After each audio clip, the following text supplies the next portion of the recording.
guys, oh. Malapit na po tayo sa Sinagtala, sa view deck. Kaya mo mga yan, guys. Ayan po, medyo may konting rough road po. Ito po yung hangganan ng Tala. Yan na po yung hangganan. Mga alas 9 po ng umaga yan. Ganyan po ang klima dyan, malamig. Hindi pa lumalabas yung araw masyado. Ayan, meron po tayong mga kasabay na mag-picnic sila. Today is Sunday, so family day, kaya pasyal-pasyal guys, chill-chill muna sa buhay. Nature stripping muna tayo. Napakaganda ng ating kalikasan. Kaya guys, mahalin natin ang kalikasan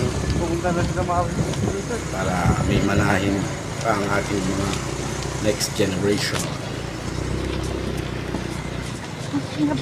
Okay guys, see you. Sinagtala view deck.